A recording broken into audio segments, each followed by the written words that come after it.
Oops, sunog. Yun ang problema.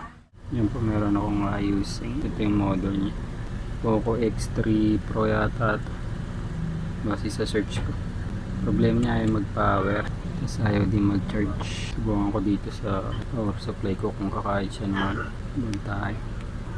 So base dito kung makain siya, try natin kung sa battery problem. Subukan ko mong bukas. Kasi sa switch ko yung magiging problema nito puro CPU. Sana sa battery lang, baka naglamig ko. Pero sabi ng ari, biglaan daw namatay.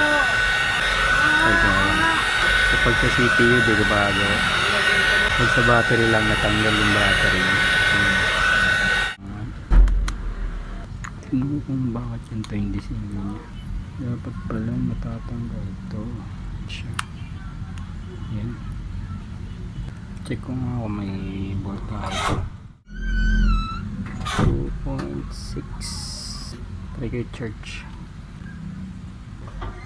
Kumakain yung charge, so charge ko lang siya mga isang oras. Ayan po, isang oras may gitna. So testingin na natin. So 3.7 na siya. Try na natin kung gagana na. Minsan kasi kapag pag walang charge yung battery, hindi niya napapagana yung charging circuit. Ayan, try natin kung mag power na. Ayaw pa din. So ayaw pa din. Try natin charge. Kapag nag charge to, kulang pa sa charge, kaya hindi nagpa-power.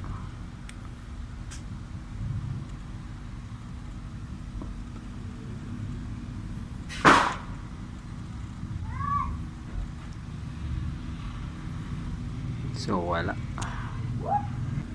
hindi nagre-respond yung switch. Try ko nga mag-detect sa computer. Device manager.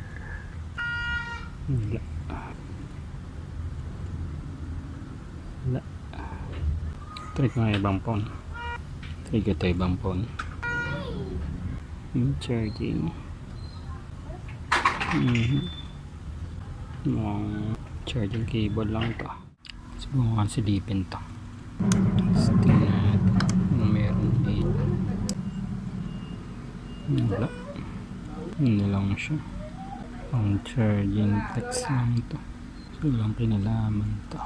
Hindi talaga sa motherboard problema. Tanggalin ko nga itong board. Gusto ko lang ma-verify kung gumagana yung power on. Oops, sunog. Yun ang problema. May sunog na part dito. Hindi ko ito magagawa. Kaya ito nasunog na part dito. Ito lamang chip to. Yun. Mukhang ayos. So yun, ito yung tinamaan. Ito parang pumutok na itong part na ito. Ito pumutok na rin itong part na ito. Pero dito yung mas pumutok. Yung bumulwak. So hindi natin ito kaya. Papabayan na natin ito sa professional. I-search ko ito pala internal storage.